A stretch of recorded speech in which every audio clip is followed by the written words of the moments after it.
Hello everyone, today I will show you how to make a Rawstyle Tok or punch. The tail part is going to be covered in part 2 because otherwise this video would take way too long. So let's get into the door.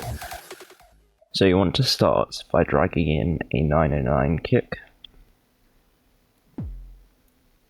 This will be the basis for your kick. It's just a triangle wave pitched down. Now what you want to do is grab an EQ and choose a frequency, generally around 600 to 400 hertz, and just boost that up.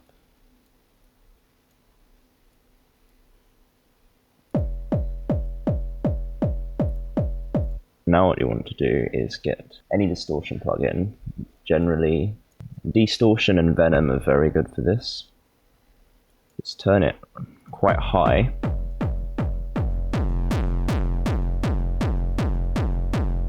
And put sun drive, not too much drive, just sun drive. Next we're going to grab another EQ and boost roughly the same frequency, but you want to boost this one a lot more.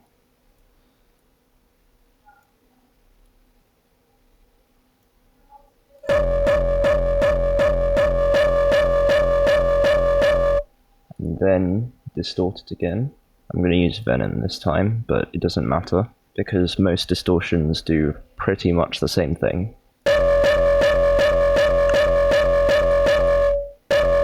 Now we're going to add just a little bit more on that frequency, but you can make the curve a bit wider this time, and also boost the highs a little bit. And finally, another distortion. Now you want to go and grab that and put it into the playlist.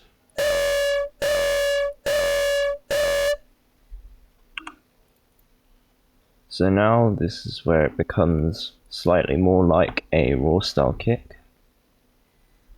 You want to go into the sample pre-computed effects and turn up the pogo a little bit. Then set the declicking to transient bleeding and shorten it a little bit.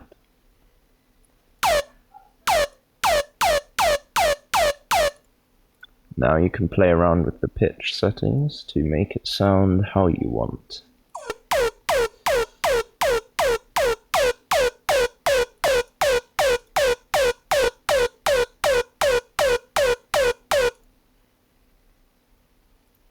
I'd say that sounds pretty good so far.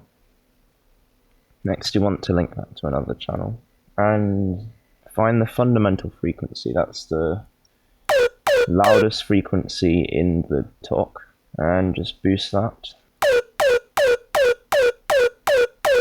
And then cut the lows out because you don't want that.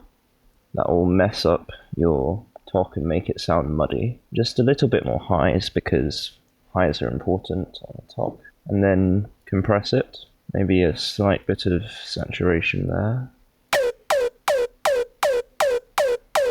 And now add a reverb.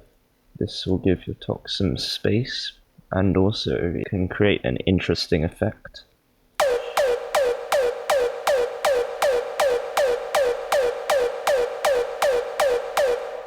So just click the wet, right click it, and create automation clip. So you want it to start low, and then as it goes to the end of the beat, it should sweep up. That will create the gated sound that so many kicks use.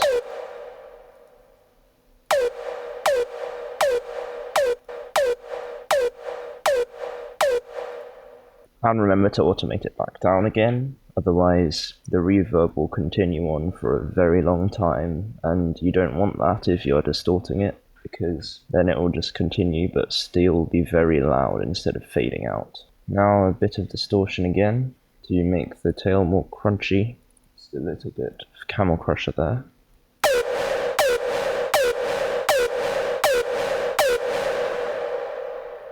And finally, just cut out some of the lows again.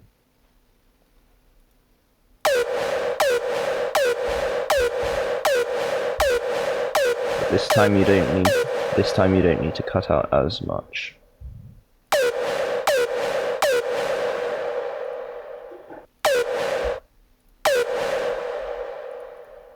Now we need to add another kick underneath to make it sound much more powerful. So any EDM kick will do. Let's choose a nice one. This one sounds good.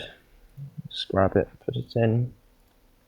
Do the same declicking, and then just shorten it to about the same length as the start of the talk.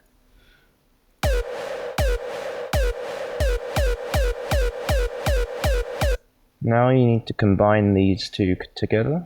So you can start by low passing the standard kick.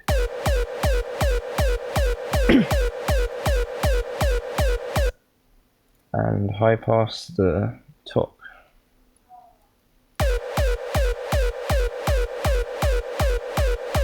Then you can route these channels to one channel and then compress them. I find pumper compressor is generally quite a good compressor for sticking things together, and it's free.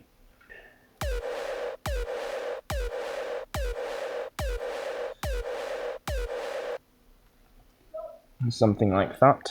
You can also add a little bit of saturation if it adds a nice feeling to the sound.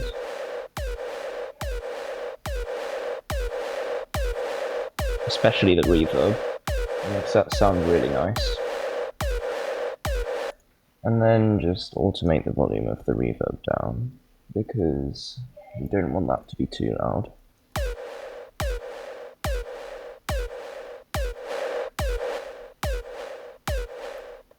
Also remember to adjust the volume of each element, because you don't want one of them to overpower the other.